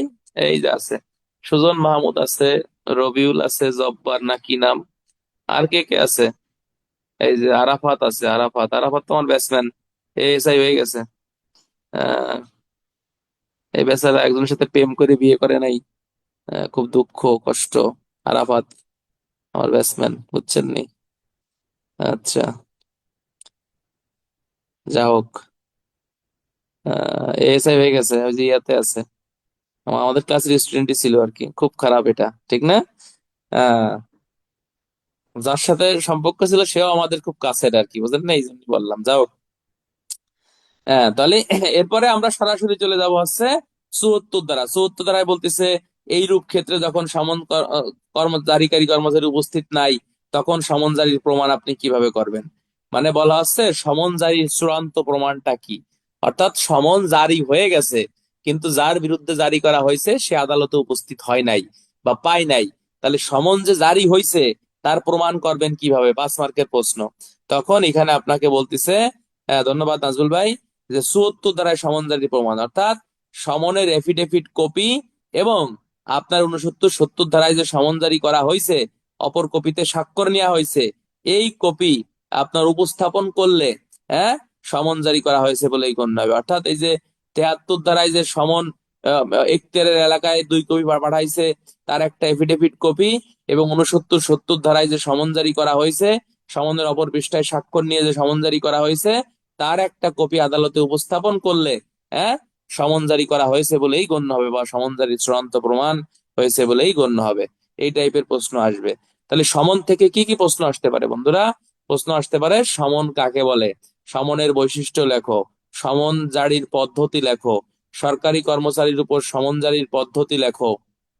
তারপরে প্রশ্ন আসতে পারে যে আপনার এই বা এখতিয়ারের বাইরে সমন জারির বিধান লেখো। প্রশ্ন আসতে পারে যে আপনার এই যে আরে সমন জারির চূড়ান্ত প্রমাণ লেখো। চূড়ান্ত প্রমাণ এই যে 74 ধারা। ঠিক আছে ভাই, আসবেন না? পারলে আসবেন না ইনশাল্লাহ? আইন হচ্ছে ধীরে ধীরে আস্তে আস্তে লেগে থাকা এবং বোঝা এবং পড়া। আচ্ছা, আমরা চলে যাব এখন ওয়ারেন্ট সম্পর্কিত বিধান। ওয়ারেন্ট, হ্যাঁ, ওয়ারেন্ট হচ্ছে ফৌজদারি কার্যবিধি আইনের 75 থেকে 86 ধারা পর্যন্ত এই ওয়ারেন্ট সম্পর্কে বিধিবিধান আলোচনা করছে। ওয়ারেন্ট এটা অত্যন্ত গুরুত্বপূর্ণ একটি বিষয়। ওয়ারেন্ট থেকে কিন্তু আমাদের পদোন্নতি পরীক্ষায় প্রশ্ন আসে এবং আসবে। ওয়ারেন্ট আমাদের একটা কাজ, আমাদের রক্তের সাথে মিশে আছে এই ওয়ারেন্ট, ঠিক আছে কিনা? ওয়ারেন্ট তামিল করার দায়িত্ব হচ্ছে থানা পুলিশের। ওয়ারেন্ট কিন্তু অন্য কোনো ব্যক্তি তামিল করতে পারে না, তবে জনসাধারণ ক্ষেত্র বিশেষ পারে, যার একটি বিশেষ বিধান রয়েছে এই সিআরপিসি আইনের 78 ধারায়। সেটা আমরা পরে পড়বো। আগে আমরা জানবো হচ্ছে ওয়ারেন্ট কি। আচ্ছা, এটা জানার আগে একটা পার্থক্য আমরা বলি, প্রশ্ন আসতে পারে সমন এবং ওয়ারেন্ট বা গ্রেপ্তারি পরোয়ানার মধ্যে পার্থক্য লেখো। তখন দুইটা সংজ্ঞা দেবেন, ঠিক আছে কিনা? সমন 2 কপিতে হয়, ওয়ারেন্ট হচ্ছে 1 কপিতে হয়। হ্যাঁ, সমন যে কোনো ব্যক্তির বিরুদ্ধে ইস্যু করা হয়, ওয়ারেন্ট হচ্ছে কেবলমাত্র আসামির বিরুদ্ধে ইস্যু করা হয়। ঠিক আছে? সমনে মামলা নম্বর উল্লেখ থাকে না, কিন্তু ওয়ারেন্টে কিন্তু মামলা নম্বর, আসামির নাম, ঠিকানা ইত্যাদি উল্লেখ থাকে। এরপর হচ্ছে গ্রেপ্তারি পরোয়ানা হচ্ছে 2 প্রকার, জামিনযোগ্য বা জামিনযোগ্য হতে পারে, কিন্তু সমন কোনো জামিনযোগ্য বা জামিনের অযোগ্য এরকম কোনো প্রকারভেদ নাই। এরকম 5টা পার্থক্য লিখবেন, অথবা নিজের মতো করে লিখবেন, কোনো সমস্যা নাই। ঠিক আছে কিনা? এ ধরনের প্রশ্ন পরীক্ষায় কিন্তু আসে। যা হোক, আমরা চলে যাব গ্রেপ্তারি পরোয়ানার ফরম। গ্রেপ্তারি পরোয়ানার ইংরেজি প্রতিশব্দ হচ্ছে অ্যারেস্ট অফ ওয়ারেন্ট। কি বলতেছে? অ্যারেস্ট অফ ওয়ারেন্ট শব্দের অর্থ গ্রেপ্তারি পরোয়ানা। আর একটা প্রশ্ন এখান থেকে পদোন্নতি পরীক্ষা আসে বন্ধুরা, সেটা কি? সেটা হচ্ছে যে আপনার ওই যে ওয়ারেন্ট কত প্রকার। ওয়ারেন্ট, ওয়ারেন্ট আসলে কোনো প্রকারভেদ নাই। ওয়ারেন্ট হচ্ছে বিভিন্ন প্রকারের হতে পারে, যেমন গ্রেপ্তারি পরোয়ানা, কোরকি পরোয়ানা, তারপরে জেল পরোয়ানা, রেল পরোয়ানা, তারপর হচ্ছে আপনার ভ্রমণ পরোয়ানা, তারপর আছে তল্লাশি পরোয়ানা। আহ মামলা অনুসারে পরোয়ানা 2 প্রকার, জেয়ার মামলার পরোয়ানা, সেয়ার মামলার পরোয়ানা। হ্যাঁ, আবার হচ্ছে গ্রেপ্তারি পরোয়ানা। এই টাইপের কথাগুলো আপনাকে লিখে দিতে হবে। ঠিক আছে? এরকম প্রশ্ন একবার আসছিল। তাহলে মূলত পরোয়ানা কত প্রকার? পরোয়ানা বিভিন্ন প্রকার। বাট গ্রেপ্তারি পরোয়ানা হচ্ছে এমসিকিউ। কয় প্রকার? 2 প্রকার। একটা হচ্ছে জামিনযোগ্য, জামিনের অযোগ্য। আর মামলা অনুসারে পরোয়ানা কয় প্রকার? 2 প্রকার। একটা হচ্ছে শেয়ার মামলার পরোয়ানা, আর একটা হচ্ছে জিআর মামলার পরোয়ানা। আমি কি বোঝাতে পারছি ভাই? শেয়ার মামলার পরোয়ানা এবং জিআর মামলার পরোয়ানা। আশা করি আমার কথা ইনশাল্লাহ বুঝে ফেলছেন। আচ্ছা, আমরা চলে যাব এখন গ্রেপ্তারি পরোয়ানা কি এবং এর বৈশিষ্ট্যটা জানার চেষ্টা করব। গ্রেপ্তারি পরোয়ানা আমরা অলরেডি বলছি, এগুলো কিন্তু আমার নোট দেওয়া আছে, দেখবেন এখানে। এই যে যে কপিগুলো, এই পদোন্নতি পরীক্ষায় সবসময় কপি থেকে প্রশ্ন আসে, অর্থাৎ সমন 2 কপিতে, গ্রেপ্তারি পরোয়ানা 1 কপিতে, হুলিয়া 3 কপিতে, তারপরে কোরকি পরোয়ানা 1 কপিতে। হ্যাঁ, এই কপিগুলো আমাদেরকে মনে রাখতে হবে। তারপরে এফআইআর 3 কপিতে। হ্যাঁ, এবার আরো অনেক বিষয় আছে, এগুলো আমরা আস্তে আস্তে শিখবো, সমস্যা নেই। কয় কপিতে ইস্যু করা হয়, তখন এরকম প্রশ্ন কিন্তু পদোন্নতি পরীক্ষায় আসে। তাহলে গ্রেপ্তারি পরোয়ানা কাকে বলে বন্ধুরা? বলা হচ্ছে কোনো আসামিকে গ্রেপ্তার করে আদালতে হাজির করার নিমিত্তে, হ্যাঁ, আদালত কর্তৃক স্বাক্ষরিত সিলমোহর যুক্ত আসামির নাম, ঠিকানা, মামলা নম্বর, তারিখ, হ্যাঁ, উল্লেখ পূর্বক 1 কপিতে যে লিখিত পরোয়ানা ইস্যু করা হয় তাকেই গ্রেপ্তারি পরোয়ানা বলা হয়। এখন আপনি যদি খেয়াল করেন যে গ্রেপ্তারি পরোয়ানার বৈশিষ্ট্য কি, ভাই গ্রেপ্তারি পরোয়ানার বৈশিষ্ট্য এর এই গ্রেপ্তারের সংজ্ঞার মধ্যেই লুকায়িত আছে। একটা জিনিস আপনারা শিখবেন আজকে, ইনশাল্লাহ অনেকেই জানেন বা পুরনো স্টুডেন্টরা জানে, যে কোনো জিনিসের বৈশিষ্ট্য যদি পরীক্ষা আসে, তাহলে আপনাকে ওই সংজ্ঞার মধ্যেই কিন্তু ওই জিনিসের বৈশিষ্ট্যটাই লুকায়িত থাকে, ওইটা ওইভাবেই আপনাকে লিখতে হবে। ঠিক আছে? যেমন গ্রেপ্তারি পরোয়ানায় আসামির নাম, ঠিকানা থাকে, মামলা নম্বর থাকে, তারপর তারিখ উল্লেখ থাকে, ধারা উল্লেখ থাকে, তারপর আছে ইস্যুকারী আদালতের নাম, ঠিকানা থাকে, সিল থাকে, স্বাক্ষর থাকে। হ্যাঁ, এইগুলো হচ্ছে গ্রেপ্তারি পরোয়ানার বৈশিষ্ট্য। এখন গ্রেপ্তারি পরোয়ানা কত প্রকার? এমসিকিউ, গ্রেপ্তারি পরোয়ানা 2 প্রকার, একটা হচ্ছে জামিনযোগ্য আর একটা হচ্ছে জামিনের অযোগ্য। জামিনযোগ্য পরোয়ানা কোনটা? অর্থাৎ আসামি গ্রেপ্তার করে আপনার জামিনের ব্যবস্থা থাকলে সেটা জামিনে আসামিকে ছেড়ে দেওয়া যাবে। ঠিক আছে? আর জামিনের ব্যবস্থা যদি আপনার না থাকে, সেই ক্ষেত্রে গ্রেপ্তার করে তাকে হচ্ছে আদালতে আপনাকে সোপর্দ করতে হবে, অর্থাৎ জামিন দেওয়া যাবে না। জামিনের ব্যবস্থা সাধারণত এখন আর থাকে না, আসামি তো এমনিই ধরা যায় না, এখন কি জামিনের ব্যবস্থা আছে? এখন তোমারও যদি কই যে ঠিক আছে তোমার ছাড়ি দিলাম, এই তারিখে যে হাজির হইও, ওরে বাপরে, এরম সৎলোক আর দুনিয়াতে এখন নাই। কথা বুঝছেন? এখন নর্মালি কেউ ছাড়ে না, অর্থাৎ আপনাকে ডাইরেক্ট ধরেই মানে আদালতে সোপর্দ করতে হবে। যাও, হ্যাঁ, কি ঠিক আছে না এসআই আশরাফুজ্জামান ভাই? এখন সাধারণত আসামিকে ছাড়া হয় না, ডাইরেক্ট হচ্ছে আপনাকে আদালতে দিয়ে দেবে, এটা বইতে লেখা আছে, এমনি বললাম। আচ্ছা, এরপরে গ্রেপ্তারি পরোয়ানা কত সময় পর্যন্ত বলবৎ থাকবে? এই বইয়ের দিকে তাকায় না, আমার দিকে শোনেন। কত সময় পর্যন্ত বলবৎ থাকবে মনে রাখবেন। গ্রেপ্তারি পরোয়ানা হচ্ছে আপনার এই যতক্ষণ পর্যন্ত তামিল না হবে ততক্ষণ পর্যন্ত এটা বলবৎ থাকবে, ঠিক আছে কিনা? অথবা আদালত যতক্ষণ পর্যন্ত কার্যবিধি পিআরবি 469 বিধিতে আপনাকে রিকল না করে ততক্ষণ পর্যন্ত আপনার এটা বলবৎ থাকবে, অর্থাৎ তামিল না হওয়া পর্যন্ত, আদালত চাইয়ে ফেরত না চাওয়া পর্যন্ত এটা হচ্ছে বলবৎ থাকবে। হ্যাঁ, এবং পিআরবি 323-এ প্রত্যেকটা থানায় দেখবেন গ্রেপ্তারি পরোয়ানা রেজিস্টার সংরক্ষণ করা হয়। এই যে আমাকে থানায়, আমি যে মুন্সির রুমে গেলাম, দেখলাম যে পিআরবি 323 লিখে গ্রেপ্তারি পরোয়ানা রেজিস্টার রেখে দিছে। কথা বুঝছেন নাকি? ওখানে আসামি তামিল করার পরে ওখানে নাম কাটতে হয়, খারিজ করতে হয়, তাই না সব ভাই? আমি এখন এগুলো কিছু করি নাই, যেন করতে পারি, দোয়া করেন, সবার সহযোগিতা চাই নাকি, এই আর কি, কাব্বালা কি করে, যাক শিখা যাবে না, সমস্যা নাই। তাহলে হচ্ছে এই গ্রেপ্তারি পরোয়ানা সংশ্লিষ্ট এই হলো মূল বিষয়। এবং এই যে যে গ্রেপ্তারি পরোয়ানা তামিলে যদি আপনি ব্যর্থ হন, সেই ক্ষেত্রে আপনার করণীয়টা কি, এটা পিআরবি 323-এ উল্লেখ আছে। এবছর মনে হয় পরীক্ষায় আসছিল আমাদের এনিয়ার। এনিয়ার হচ্ছে নন এক্সিকিউশন রিপোর্ট। এই নন এক্সিকিউশন রিপোর্ট আমাদের পরীক্ষায় আসছিল, এটা আমরা যখন পিআরবি পড়বাই তখন আবার জানবানি। এখন এত ডিটেলস বলতে গেলে তখন সব ভুলে যাবেন, সমস্যা। ঠিক আছে? আচ্ছা, এরপরে আমরা সরাসরি চলে যাব ফৌজদারি কার্যবিধি আইনের 76 ধারায়। আদালত জামানত গ্রহণের নির্দেশ দিতে পারে। তাহলে এমসিকিউ, কে জামানত গ্রহণের নির্দেশ দিতে পারে? আদালত জামানত গ্রহণের আপনার নির্দেশ দিতে পারে। কোন ব্যক্তিকে গ্রেপ্তার করার জন্য পরোয়ানা প্রদানকালে আদালতের উচিত বিবেচনা করলে, এমসিকিউ, আদালত জাস্ট মনে করলে বা উচিত বিবেচনা করলে যে তিনি এই মর্মে লিখিত প্রত্যয়ন দিতে পারে যে আসামিকে গ্রেপ্তার করে আপনি ছেড়ে দিতে পারবেন, তবে মুচলেকা নিয়ে তাকে ছাড়তে হবে এবং জামিনদার গ্রহণ করে তাকে ছাড়তে হবে।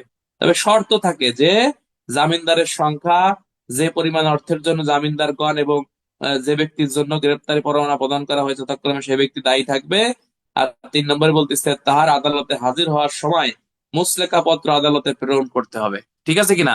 আদালতে হাজির হওয়ার সময় মুচলেকা পত্র আদালতে আপনাকে প্রেরণ করতে হবে। তাহলে এখানে যদি প্রশ্ন আসে রিটেনে যে ফৌজদারি কার্যবিধি আইন অনুসারে জামিনযোগ্য পরোয়ানা কি, জামিনযোগ্য পরোয়ানায় অনুসারে কোনো আসামিকে আদালতে ছাড়তে গেলে কোন কোন শর্তগুলো প্রতিপালন করতে হবে। তাহলে জামিনযোগ্য পরোয়ানা কি ভাই?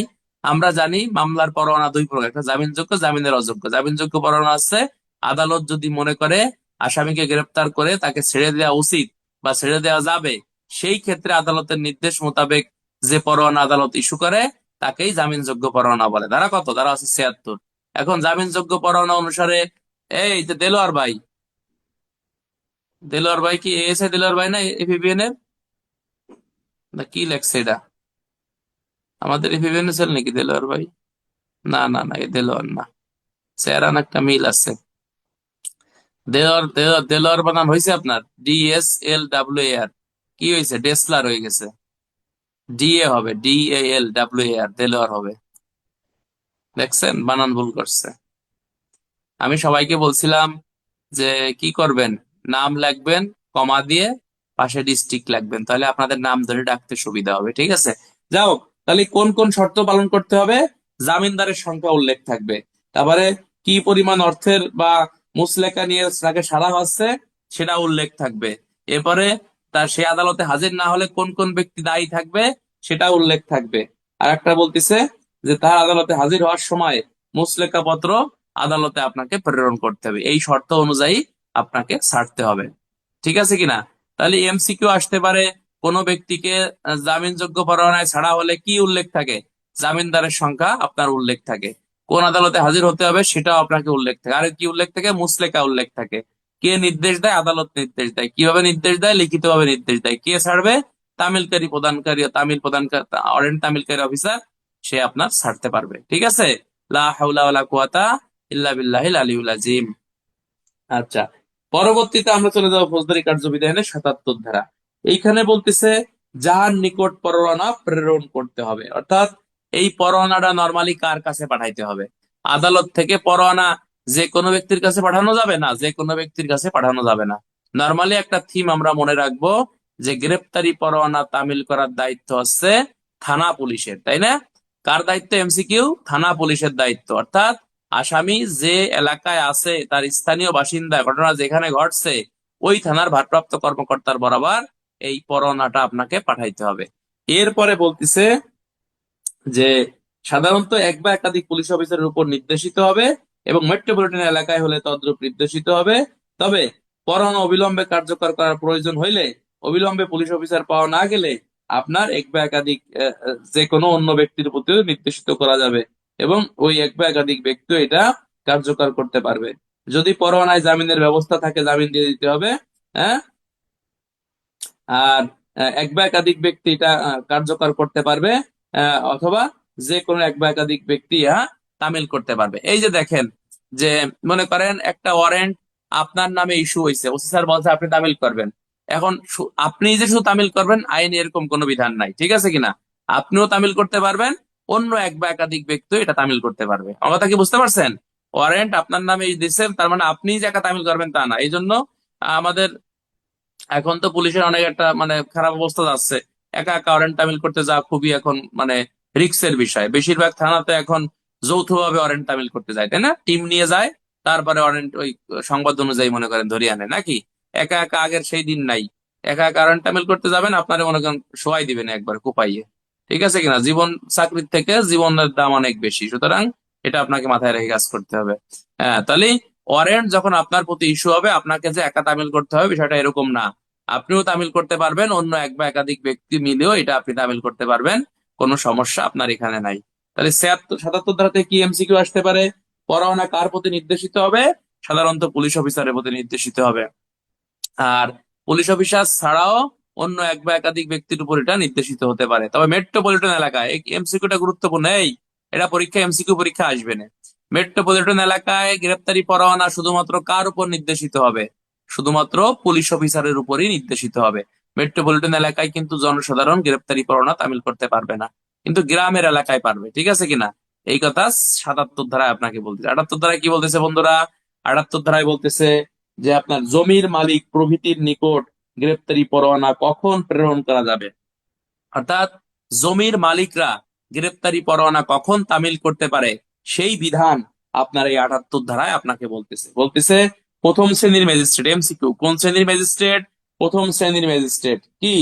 হ্যাঁ, কোন পলাতক আসামি, ঘোষিত অপরাধী অথবা এমন ব্যক্তি যিনি জামিনের অযোগ্য অপরাধ করছে, ঠিক আছে কিনা, আহ, অভিযুক্ত এবং গ্রেপ্তার হইতে পলাতক, তাহাকে গ্রেপ্তার করার জন্য তাহার স্থানীয় এলাকার মধ্যে কোনো জমির মালিক, কৃষক অথবা জমির ম্যানেজারের উপর পরোয়ানা নির্দেশনা করতে পারে। তাহলে জনসাধারণ গ্রেপ্তারি পরোয়ানা তামিল করবে কার নির্দেশ মোতাবেক? বলতেছে যে আপনার প্রথম এমসিকিউ, প্রথম শ্রেণীর ম্যাজিস্ট্রেটের নির্দেশে, ঠিক আছে কিনা, যে ব্যক্তি আমলযোগ্য অপরাধ করছে, জামিনের অযোগ্য অপরাধ করছে, অথবা সরকার কর্তৃক ঘোষিত কোনো অপরাধী, হ্যাঁ, তার প্রতি আপনার কি করবে? এই জমির মালিক, কৃষক, জমিদার, আড়তদার, তার প্রতি গ্রেপ্তারি পরোয়ানা আপনার নির্দেশনা দিতে হবে। তখন সে কি করবে? বলতেছে এইরূপ জমির মালিক আপনার লিখিত পরোয়ানা প্রাপ্তির পর তিনি তার ফার্মের এলাকার মধ্যে যখন প্রবেশ করবে উক্ত ব্যক্তি, মনে করেন আমি এই এলাকার মনে করেন জমিদার, বা আমি এই এলাকার একজন গণ্যমান্য ব্যক্তি, আদালত জানতে পারছে এই ক নামক হত্যা মামলার আসামি এই এলাকায় বেশিরভাগ সময় আসে, ঠিক আছে কিনা, তাহলে আদালত যদি মনে করে এই পরোয়ানাটি শ্রীপুর থানায় না দিয়ে শ্রীকুল শ্রীকুল গ্রামের চেয়ারম্যানের কাছেও কিন্তু দিতে পারে, বলতে পারে যে ভাই আপনার এলাকায় এই আসামিটা আসে, একটু ধরে দেবেন, ঠিক আছে কিনা, তখন এই শ্রীকোল গ্রামে যখন তার এখতিয়ার সীমার মধ্যে আসামি আসবে, হ্যাঁ, তখন কি করবে?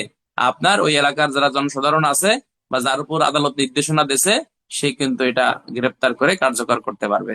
এখন কার্যকর করলো ভালো কথা, কার্যকর করিয়ে সে কি আসামিকে সরাসরি এই পুলিশ অফিসারের কাছে নিয়ে আসতে পারবে? আদালতে পাঠাবে না, আদালতের কাছে পাঠাবে না। এই আসামি গ্রেপ্তার করার পরে সে হচ্ছে পুলিশের কাছে নিয়ে আসবে, দ্যাট মিনস এই শ্রীপুর থানায় নিয়ে আসবে। আনার পরে শ্রীপুর থানার ওসির কাছে সোপর্দ করবে বা পুলিশের কাছে সোপর্দ করবে। এরপরে পুলিশ অফিসার যদি দেখে অপরাধটি জামিনযোগ্য বা পরোয়ানায় জামিনের ব্যবস্থা রয়েছে, তাকে জামিনে ছেড়ে দেবে। আর জামিনে যদি ছাড়ার ব্যবস্থা না থাকে, যথাসময়ে উক্ত আসামিকে আদালতে আপনার সোপর্দ করবে। তাহলে এখানে এমসিকিউ আসতে পারে কিভাবে বন্ধুরা? এমসিকিউ আসতে পারে 78 ধারায় গ্রেপ্তারি পরোয়ানা তামিল করে কে? জনসাধারণ তামিল করে। কার নির্দেশে? প্রথম শ্রেণী ম্যাজিস্ট্রেটের নির্দেশে। আর এবারে বলতেছে যে প্রথম শ্রেণী ম্যাজিস্ট্রেট আপনার এই গ্রেপ্তারি পরোয়ানা কার নিকট ইস্যু করবে? উক্ত এলাকার মানে জমির মালিক, তারপরে আড়তদার, তারপরে হচ্ছে খাজনা আদায়কারী, যিনি আছেন তিনি দিবে। এরপরে হচ্ছে তিনি এটা কিভাবে গ্রহণ করবেন? প্রাপ্তি স্বীকারের মাধ্যমে গ্রহণ করবেন। এরপরে তিনি কখন গ্রেপ্তার করবেন? ওই জনসাধারণের এলাকার মধ্যে যখন উক্ত আসামি প্রবেশ করবে বা তার এখতিয়ার সীমার মধ্যে ঢুকবে, তখন তিনি হচ্ছে গ্রেপ্তার করবে। এমসিকিউ, গ্রেপ্তার করার পর কার নিকট হাজির করবে? অবশ্যই পুলিশ অফিসারের নিকট হাজির করবে। জনসাধারণ কিন্তু সরাসরি আসামিকে আদালতে নিতে পারে না, জানেন তো নাকি? জনসাধারণ কিন্তু সরাসরি আসামিকে আদালতে নিতে পারবে না এখানে। এবং বলতিছে যে আপনার পুলিশ অফিসার আবার কি করবে? পুলিশ অফিসার উক্ত আসামিকে হেফাজতে নেবে, নেওয়ার পরে কি করবে? যদি জামিনের ব্যবস্থা থাকে, অর্থাৎ ওই যে 76 ধারা মোতাবেক জামিনের ব্যবস্থা থাকে, জামিনে ছেড়ে দেবে। আর জামিনের ব্যবস্থা না থাকলে মানে প্রচলিত আইন মোতাবেক তার বিরুদ্ধে যথাসময়ে আসামিকে আদালতে সোপর্দ করবে। এই হচ্ছে 78 ধারার এমসিকিউ গুলো। এখান থেকে রিটেনে প্রশ্ন আসতে পারে যে ফৌজদারি কার্যবিধি আইন অনুসারে জনসাধারণ কর্তৃক গ্রেপ্তারি পরোয়ানা তামিলের বিধান কি বা পদ্ধতি কি? এই প্রশ্নটা দেখবেন আমার গাইডে দেওয়া আছে, এই প্রশ্নটা আমার গাইডে দেওয়া আছে, দেখবেন ইনশাল্লাহ পারবেন। ঠিক আছে, সবাই পড়েন। লা হাওলা ওয়ালা কুওয়াতা ইল্লা বিল্লাহিল আলিয়্যিল আযীম। ঠিক আছে ভাই, তাহলে গ্রেপ্তার পরোয়ানা সংশ্লিষ্ট আজকে এই পর্যন্ত কি থাক। আমরা কিছু এমসিকিউ এখন জিজ্ঞাসা করি, তারপরে আমরা ক্লাস শেষ করব। অল্প অল্প পড়ে সামনের দিকে আমরা যাই। অনেকে যারা একটু ভালো স্টুডেন্ট আছো বা ভালো পারো, তারা ভাবতেছে যে আরো পড়াক, বেশি পড়াই না, বেশি পড়ালেই যারা নতুন আছে তাদের জন্য সমস্যা। আমরা অল্প অল্প করে পড়বো, ধীরে ধীরে দেখবেন যে সিআরবিসি আইন একদিনই পড়বো, ঠিক না? আচ্ছা, আমি একটু এমসিকিউ জিজ্ঞাসা করি, কে কে উত্তর দেবে দেখি বলেন তো। আর কোনো কারণে ক্লাস যখন মিস যাবে, দয়া করে আপনারা এগুলো আবার রেকর্ডটা শুনবেন, শুনলে এটা আপনার রিভিশন হয়ে যাবে পদোন্নতির জন্য। মানে মাস্টার বাইটি খালি কাজ হবে না, আপনার নিজের পড়া নিজেরই পড়া লাগবে, ঠিক আছে? আমি এমসিকিউ জিজ্ঞাসা করি, বলেন যে ফৌজদারি কার্যবিধি আইন অনুসারে সমন সাধারণত কয় কপিতে ইস্যু করা হয়? সমন বলেন। 2 2 কপিতে। তারপরে হচ্ছে আপনার গ্রেফতারি পরোয়ানা কয় কপিতে ইস্যু করা হয়? 1 কপিতে। 1 কপিতে। সমন কে জারি করতে পারে না? বেসরকারি লোকজন। বেসরকারি জারি জনসাধারণ। করতে পারে। ধন্যবাদ। এরপরে পুলিশ হেফাজত থেকে আসামি পলায়ন করলে আসামির অপরাধ কয় ধারা দণ্ডবিধির? 224। সরি 224। 224। পুলিশের দায়িত্ব অবহেলায় আসামি চলে গেলে পুলিশের শাস্তি কয় ধারা? 223। 223। অন্যায়ভাবে কোনো ব্যক্তি যদি পুলিশ গ্রেপ্তার করে কোনো আসামিকে কয় ধারায় অপরাধ? 220। 220। ধন্যবাদ। এরপরে বলেন যে ফৌজদারি কার্যবিধি আইন অনুসারে আপনার থানার ওসি কয় শ্রেণীর ব্যক্তিকে বিনা পরোয়ানায় গ্রেপ্তার করতে পারে? 3 শ্রেণী। আচ্ছা, পরোয়ানা অনুসারে গ্রেপ্তারি পরোয়ানা কয় প্রকার? 2 প্রকার। জামিনযোগ্য, জামিনের অযোগ্য। ধন্যবাদ। আচ্ছা, গ্রেপ্তারি পরোয়ানা তামিল না হওয়া পর্যন্ত পরোয়ানাটি কোথায় সংরক্ষণ করতে হবে? থানায়। থানায়। ধন্যবাদ। এরপরে বলেন যে আপনার এই গ্রেপ্তারি পরোয়ানায় জামিনের ব্যবস্থা থাকলে আসামিকে কি করতে হবে? সেখানে জামিনে ছাড়তে হবে। আচ্ছা, কোন শ্রেণীর ম্যাজিস্ট্রেটের নির্দেশ ব্যতীত জনসাধারণ গ্রেপ্তারি পরোয়ানা তামিল করতে পারে না? প্রথম শ্রেণী। জনসাধারণ কখন গ্রেপ্তারি পরোয়ানা তামিল করবে? আসামি আসামি যখন ওই ওই ব্যক্তির ফার্মের মধ্যে বা ওই ব্যক্তির এখতিয়ার এলাকায় প্রবেশ করবে তখন করতে পারবে। ধন্যবাদ। এরপরে বলেন যে ফৌজদারি কার্যবিধি আইন অনুসারে গ্রেপ্তারি পরোয়ানার বৈশিষ্ট্য 9 নিচের কোনটি? আসামির নাম ঠিকানা উল্লেখ, মামলা নম্বর উল্লেখ, আসামির বৃত্তান্ত উল্লেখ, কোনটি না। বৃত্তান্ত উল্লেখ। দেখছেন, এই 5 মিনিট দাঁড়ায় থাকেন আপনি। বৃত্তান্ত উল্লেখ মানে বৃত্তান্ত মানে তার নাম ঠিকানা উল্লেখ, তাহলে কোনটি না হবে এখানে। প্রশ্ন না বুঝলে তো সমস্যা ভাই, এরকম প্রশ্ন বানায় বানাই দিবে, কথা বোঝেন নাই? তোমরা যারা আমার সাথে বলদ লোক মনে হয় এখানে আছে, কথা বুঝছেন? প্রশ্ন যে সবসময় যে হু হু বই থেকে দেবে এরকম না, মানে বই থেকে দুটো অপশন দেবে আর একটা অপশন আমাদের স্যাররা বানাই দেবে। ওই বানানো অর্থটা আপনাকে বোঝা লাগবে যে এই বাংলাটার অর্থ কি, ঠিক আছে কিনা? প্রশ্নটা বুঝে নিছে আর একবার বলুন। মানে গ্রেপ্তারি পরোয়ানার বৈশিষ্ট্য 9 নিচের কোনটি? 1 নম্বরে আসামির নাম নাম ঠিকানা থাকবে। 2 নম্বরে আসামির আপনার জীবন বৃত্তান্ত মানে আসামির বৃত্তান্ত উল্লেখ থাকবে। তারপরে 3 নম্বর আছে কোনটি না। সঠিক অ্যান্সার কি? কোনোটাই না। কোনটি না, কারণ বৃত্তান্ত মানেই আসামির পূর্ণাঙ্গ বিবরণ থাকা। জি স্যার। বৃত্তান্ত মানে পূর্ণাঙ্গ বিষয়। এটা একটা শব্দ। সিনোনিম অ্যান্টোনিম পড়ছো না তোমরা ক্লাসে ভাই জীবনে? পড়ছে। সিনোনিম মানে কি? সমার্থক শব্দ। সমার্থক। অ্যান্টোনিম মানে হচ্ছে আপনার এই যে মানে বিপরীত বিপরীত অর্থ শব্দ। জি স্যার। যেমন এই হাউস, হাউস মানে কি? বাড়ি। হোম মানে বাড়ি। হাউস হাউস মানে বাড়ি। তার এর এর অ্যান্টোনিম কি হবে? হোম হবে স্যার। হ্যাঁ, হোম হোম হবে। এই অ্যান্টোনিম হোম। 5 মিনিট দাঁড়াই থাও। অ্যান্টোনিম হবে হচ্ছে জঙ্গল। হাউস মানে বাড়ি, জঙ্গল মানে বাগান। তাহলে বাড়ির বিপরীত জঙ্গল না, মানে বাগান না। তাহলে হাউজের সিনোনিম কি হতে পারে? হাউজের সিনোনিম হোম হতে পারে, অথবা রেসিডেন্স হতে পারে। রেসিডেন্স হতে পারে। তোমার কাছে যদি ইংরেজি শিওন লাগে, আমার তো কাম সারছে। বাংলা। এরকম সমার্থক শব্দ দিয়ে, বাংলা সমার্থক শব্দ দিয়ে প্রশ্ন আমাদের এমসিকিউ পরীক্ষায় আসে, ঠিক আছে? আচ্ছা, এরপরে আমরা একটু জানার চেষ্টা করব যে ফৌজদারি কার্যবিধি আইন অনুসারে আসামিকে পুলিশ হেফাজতে রাখতে গেলে নিচের কার আদেশ প্রয়োজন? চেয়ারম্যানের আদেশ, মেম্বারের আদেশ, আদালতের আদেশ, উপরের সবগুলো? আদালতের। তাহলে বহুত ব্যাক লোক আমার মতো আছে পাগল, এরা উপরে সবগুলো মারবে, ঠিক আছে কিনা? ভাবে মানে সব, তাহলে সবগুলো মারি দেবে, দেখবেন। এরকম পরীক্ষা হয় কিন্তু হয়। হয় কিনা? হ্যাঁ, এরকম হয় কিনা দেখ, উপরে সবগুলো, তার মানে ভাববেন মানে মানে চেয়ারম্যানের আদেশ লাগে রে মনে হয় উপরে সবগুলো। এরকম কনফিউশন টাইপের প্রশ্ন আপনাকে দেবে।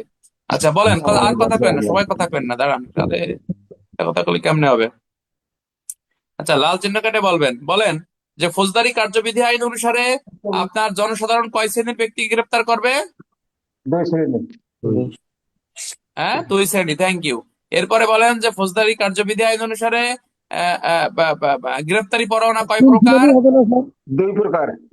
2 প্রকার। এরপরে বলেন যে ফৌজদারি কার্যবিধি আইন অনুসারে আপনার গ্রেপ্তারি পরোয়ানার জামিনের ব্যবস্থা কে করতে পারে? আদালত, আদালত। পুলিশ অফিসার, আদালতের মানে জনসাধারণ, কোনোটিই না। আদালত। আদালত। পুলিশ কিন্তু জামিনের ব্যবস্থা করতে পারে না, মানে আদালতই ব্যবস্থা করবে, পুলিশ হচ্ছে জামিনে ছাড়বে, ঠিক আদালতের আছে কিনা? নির্দেশে পুলিশ অফিসার পারে স্যার, আদালতের হ্যাঁ, সে নির্দেশে পুলিশ আদালতের অফিসার নির্দেশে পারে। করবে। ধন্যবাদ। এরপরে বলেন যে মেট্রোপলিটন এলাকায় গ্রেপ্তারি পরোয়ানা শুধুমাত্র কে তামিল করবে? পুলিশ। শুধু পুলিশ অফিসার। শুধু পুলিশ, হ্যাঁ। আর অন্য যে কোনো এলাকায় গ্রেপ্তারি পরোয়ানা এক বা একাধিক পুলিশ অফিসার তামিল করতে পারবে। একাই তামিল করবে এরকম কোনো কথা না, এক বা একাধিক ব্যক্তিও তামিল করতে পারবে, এটাই হচ্ছে আইনের বিধান, ঠিক আছে? এই ক্লাস কেমন লাগতেছে আপনাদের ভাই? মনের থেকে বলেন, অনেক আমারে পাম মারেন না, খুশি করার কিছু নাই। মন আপনারা থেকে না, বলতেছি আমার স্যার, ক্লাস যদি অনেক একজন ভালো।